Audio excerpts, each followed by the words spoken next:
So here we are with our Monte 2, moving along nicely. Monte Cristo, brand history. Like I said before, it's such a well-known, such a mega global brand that most people tend to think it's a lot older than it is. It actually started in 1935. 1935, which makes this, well, besides that Limitada Trinidad, makes this our youngest global brand that we've reviewed so far. Alonso Menendez purchased the Particulares factory, which made the Particulares and Byron brands, both of which are extinct at this point. The Byron was a little less well known. The Particulares was a very, very popular Cuban cigar that didn't make it through the revolution. And might have been extinct even before that, I'm not really sure. And immediately after he made the purchase, he created the Monte Cristo brand. The name is inspired by Alexandre Dumas' novel, The Count of Monte Cristo. The name may be familiar to you. Alexandre Dumas also wrote Three Musketeers, probably one of his most famous among, people, children and all, and adults. It's a great book, and a lot of other great novels. He was a prolific writer. The book itself was, and this is supposedly the reason he chose. To me, it might have been because it was a personal favorite of his. One of the reasons they give often is that it was a favorite book among the torcadores at the factory, the rollers, and it was read by the lector, whose job basically was to read a book for entertainment as these people were rolling cigars on the factory floor. Like we said in one of our previous videos, Don Juan Partagas was credited as being the person who thought up of the idea of having a lector. And in this case, we see a particular cigar named, supposedly, for one of the favorite books of the people on the floor, read by a lector. So we see a progression in how brands are developed and how things kind of work. Pretty interesting, I thought. The logo, which is a triangle of 6 swords and a fleur-de-lis, was created by John Hunter Morris and Elkin Company Ltd. And that name, Hunter, may sound familiar. This was the British distributor for Monte Cristo at the time. We'll see the development in that in a minute. In 1936, Menendez founded a new firm with a partner, and it became Menendez Garcia y Cia. With growing success of the Monte Cristo brand, the firm purchased the H. Upmann factory from J. Frankow. And what happened was production of the Monte Cristo brand was transferred to this dying H. Upmann factory. So now the factory continued to be home for both brands after the revolution.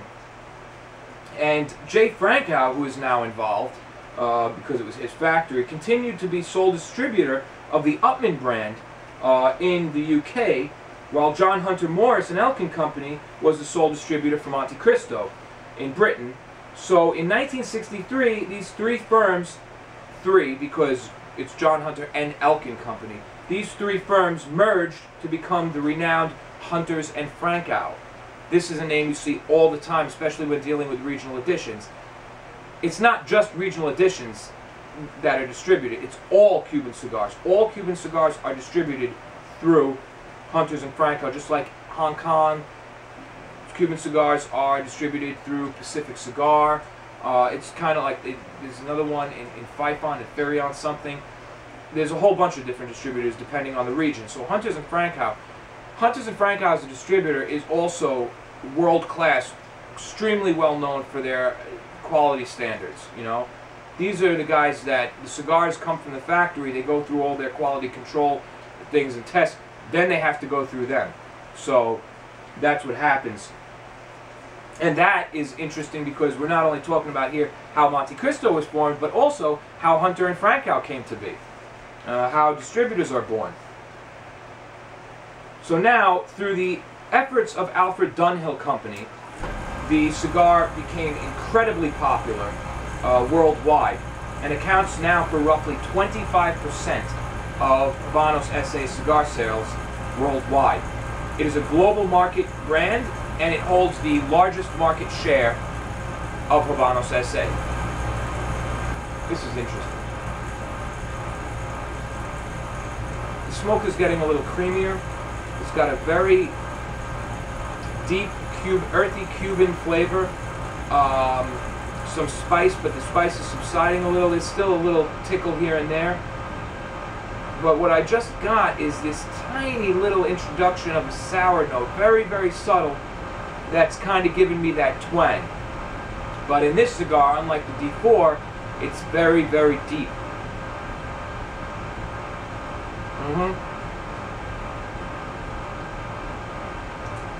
Feeling it in the center of the tongue. A little bit of this twang. I'm getting a very cottony feeling in the mouth. I feel good. The cigar has some good content, nicotine, good strength.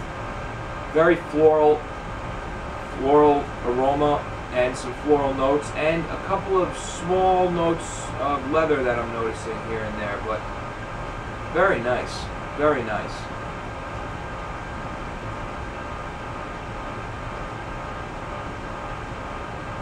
Oh yeah. Very nice. I'm holding it over the ashtray while I smoke because I want to see how big the ash will get.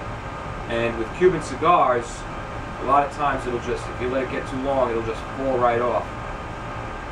Okay, so that's how Monte Cristo was created. That's how Hunters and Francois came to be. And now, as we just told you, through the efforts of Alfred Dunhill Company. Dunhill still exists, but Dunhill Cuban cigars do not. And that's unfortunate. I'm not an expert in Dunhill. I never smoked a Cuban Dunhill, so I really don't know why they don't sell Cuban cigars, but I'll try to figure that out some other time. Anything that went through Dunhill in those days became gold. I mean, you know, they knew what they were doing. It seems to me that cigar brands that were born, or at least went through Britain in one way or another, became very successful. Romeo and Juliet, you know, even smaller brands like La Gloria Cubana, Bolivar, born in London, 1902, officially registered 1921, I think, 20-something, but born in England, and then you have here Monte Cristo. These brands become very, very popular, and a lot of the brands that are still, of the 27 that are still around today, have something to do with the UK in one way or another. I think culturally, aside from Cuba, of course, if Cuba is the grandfather of cigar making, then surely London, the UK, Great Britain is the grandfather of cigar smoking. You know, beside Christopher Columbus coming from Spain and discovering tobacco in the form it was smoked by the natives, as far as cigars go, you know, you have the Cohiba. We'll talk about that more. It's more fun to talk about that when you talk about Cohiba as a brand. But beside that, tobacco has always been extremely popular with the British, with the United Kingdom, whether it be in the form of pipes, cigarettes, snuff, nasal snuff, and cigars. It's almost really a cultural cornerstone in a lot of ways. I'm 50% English, you know, and I guess it's in my blood for that reason. You know, I also have some Irish and Italian and some German, a little all over the place on one side, but 50% English. My grandmother was from Wales, you know, so I guess that is maybe one of the reasons, if people like to talk about genetics, that I love cigars so much. When I watched a funny movie, well, it was kind of like, you know, a murder mystery, but it was also comedic, a movie by Alfred Hitchcock called The Lady Vanishes. It's an old 1930s black and white. Actually, it was the last film he did in England before he came over to the United States. And in the movie,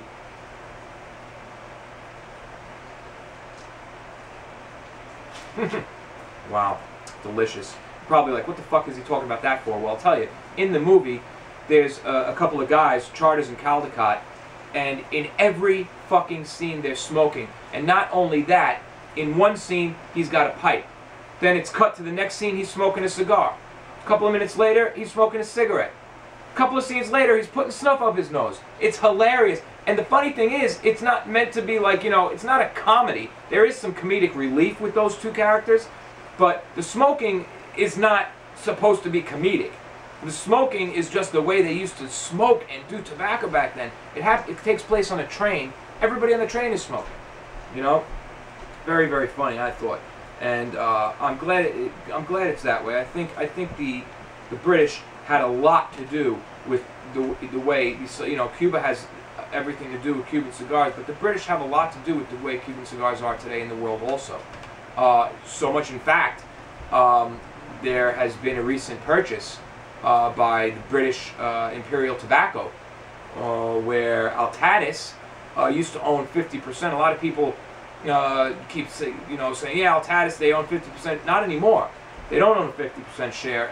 British Imperial Tobacco bought that a couple of years, not even a couple of years. Well, yeah, I think it was 2009 or 10 or 11, one of the. But anyway, it's no longer Altadis SA that owns 50% Habanos SA. It's British Imperial Tobacco. So there have been a lot of quality control increases over the last few years, and I think we'll see even more now that British Imperial Tobacco owns the company, owns half the company, and have a lot of say in what happens and what doesn't. It's very interesting to look at the progression over the last decade, say, since the bad time in 2000 and then forward, to look at how all these different companies came in and took over and started, rearranging things. Habanos SA being formed, Altadis SA coming in, helping out Cuba Tobacco, and then British Imperial Tobacco. So, very interesting stuff. That ash is holding nicely. I'm actually about to ash it and see how the burn is going. I'm getting very cool, delicious smoke. We're still in our first half, so I'll update you on flavor once I get toward the second third.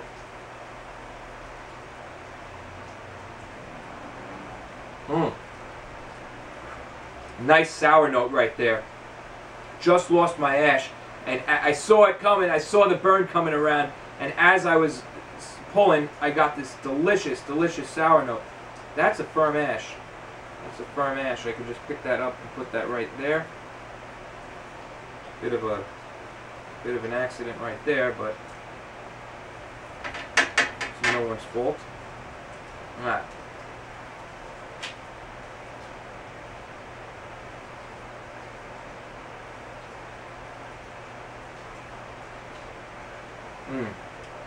Floral, a little bit of spice. No major change-ups yet, except that sour note creeping in. Okay, so before we hit our second third, let's just quickly finish up history. Now we know the largest market share. It is now the #1 selling brand in the world. After the revolution, Menendez and Garcia fled to the Canary Islands, where they re-established the brand, but were forced to quit due to trademark disputes with Cuba Tobacco. In the mid-1970s, the operation was moved to La Romana, the DR, Dominican Republic, and released for the U.S. market, where Cuba's rights to the brand were not recognized due to the embargo. Now,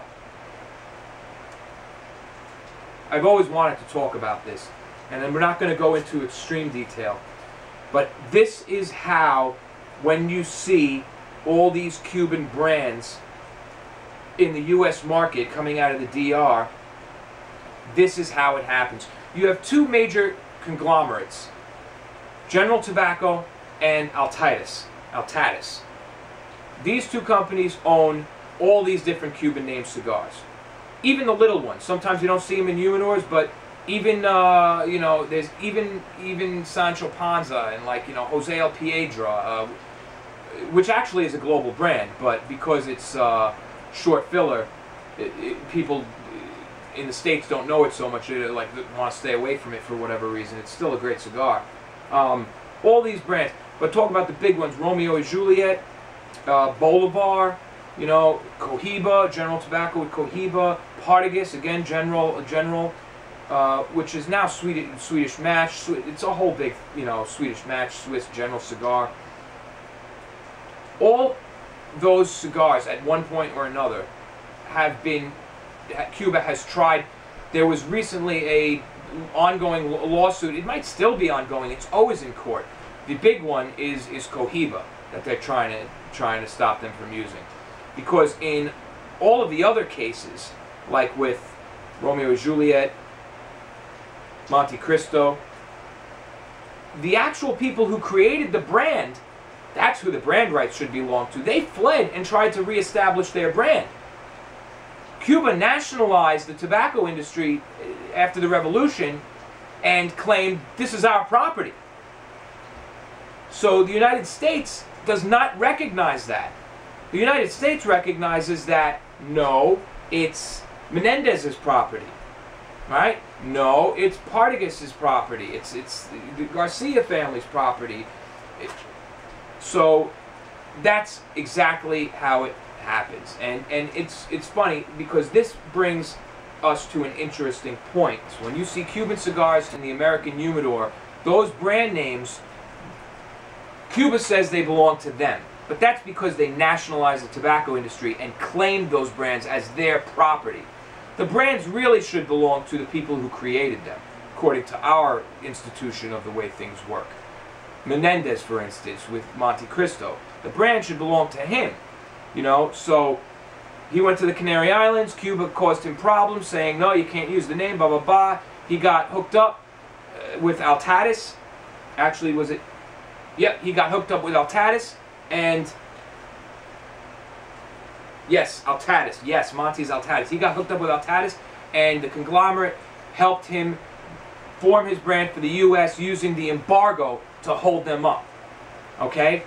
Which is the reason why I believe the Cuban embargo will not be dropped. It will go on for as long as the United States can possibly stretch it. There are always underlying reasons beside what people say they are. With everything, you give me anything, you throw anything at me, if I know at least a little something about it, I can give you other reasons to why it is the way it is. Why marijuana isn't legal yet. Same reason why the Cuban tobacco embargo isn't lifted. Money, money, money, baby. Money, money, money. Money.